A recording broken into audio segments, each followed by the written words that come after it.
Hello, ladies and gentlemen, and welcome back to the Announcer Room. My name is Sean Davidson, and in New Jersey, 1951,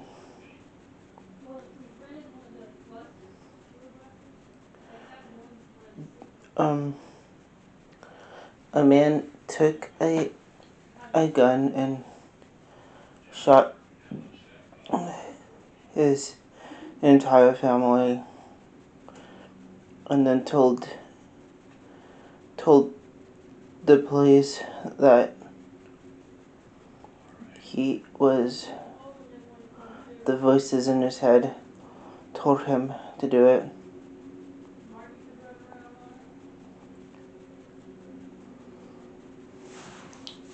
Ronald DeFay was the black sheep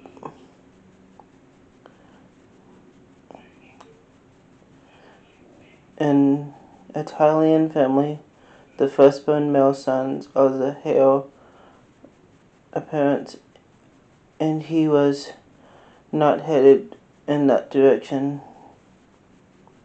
He was always looking around, and he seemed to be a creepy guy. Defiled parties, often bringing friends according to his parents' houses, after bars closed to keep drinking. According to the press reports, DeFay also regularly lost his cool, got into fights. Behavior that caused a faction was Ronald DeFay Sr.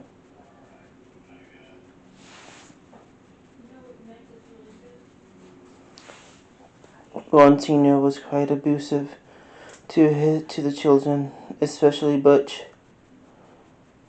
Sonny tells A.E. Ron Sr. would go on abusing sprees and then go pray in front of the St. Joseph statue for forgiveness.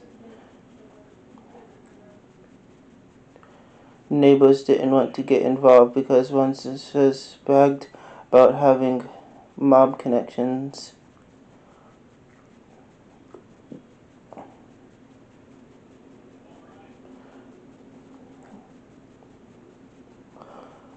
Boro says she was unaware of any evidence of Ronald DeFay Sr. physically abusing his kids, but confidently that the dad, overbearing, was his oldest son, and neighbors would sometimes mention the father tangled ties to organization crimes.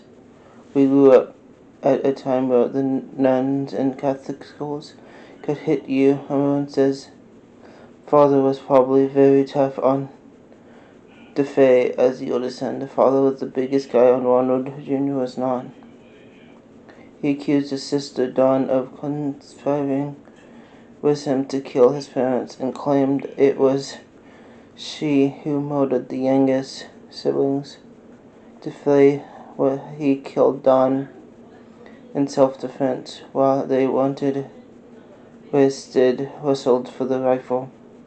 In court records, he also claimed Dawn was responsible for all of the murders and that he shot her in rage after discovering the bodies. The convicted killer also allied that the two friends were with him in DeFay's family home basement, helped him try to make the crime scene look like a botched robbery. In 2000, visited DeFay in prison for 6 hours as part of his book research. During the interview, DeFay allowed to tell him he killed his parents out of frustration and that his motive was to end his father's abuse. Someone tells a crimes investigation.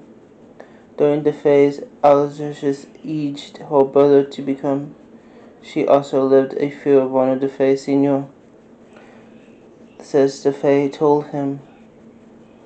Prison interview. He says the crime scene photos strongly suggest that more than one person was involved in the slaying. Other who investigated, like Ryan Consent, who has produced multiple documentaries about the DeFay. He also a person walked through the three-story Dutch colony and shot 6 different victims who 2 separately leveled. And no one got out of bed, no one put up. Treasure Kassenbach told CBS News in a 2012 interview.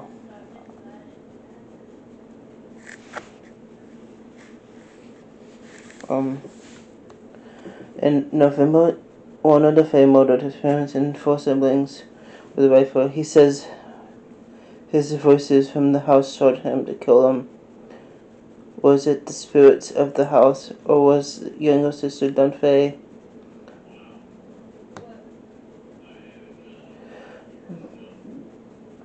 Who was the one who got Ronald DeFay Jr. This whole family, it's the thing that made Ronald kill his family at the same time. Murder house, then there must be a portal for both houses. This had happened the time that the murders would have opened the portal in the basement. I also think that this happened as Ronald cleaned up. In December 1970, George and Kathleen Lutz bought his house, 800 on Market. George asked Casa Street. Father rushed to bless the house. He said that Lutz's family said that the father said that the voices told him to get during the blessing and that they should stay out of the second floor bedroom where the DeFay parents resided. The legend of the Amityville house ran road after publication of the Anson Amityville book in September 1977. 1 year later, during St. Rosenberg adoption of the same name came out to becoming the modern day horror classic. As the true crime origin story gave the story prior plenty of credence, but by 1979 there was already desperate being reported about crimes. The story gave the story plenty of credence, but in 1979 there were already dispense being reported. The authority of the Lutz provided the tomes of dumb memories with details of Father Raff Jr. blessing, and it even occurred. And then, since owners commentary, we found much of the stories about the state of the house when they bought it, in the book story of Ganesh Rock Slime and in a hidden red room, which was just a closet,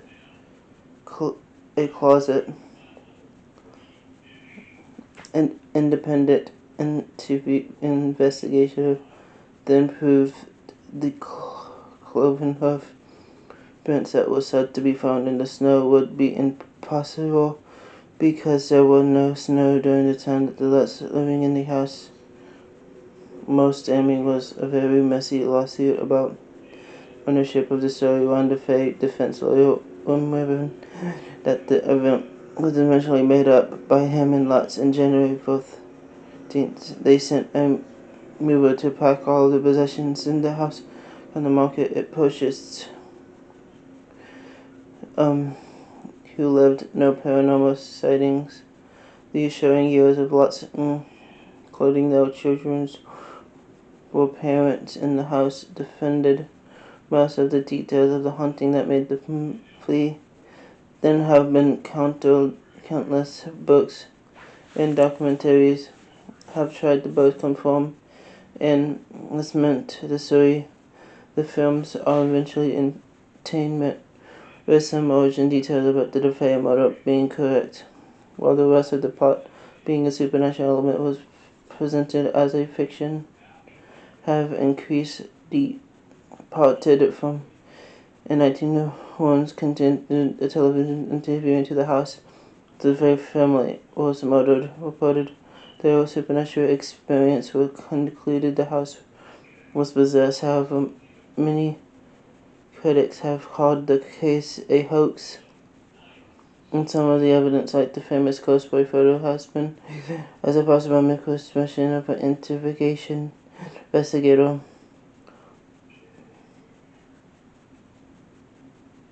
The Amityville Horror was made into a movie and a book, but it could also create a tulpa, a spirit made up from belief.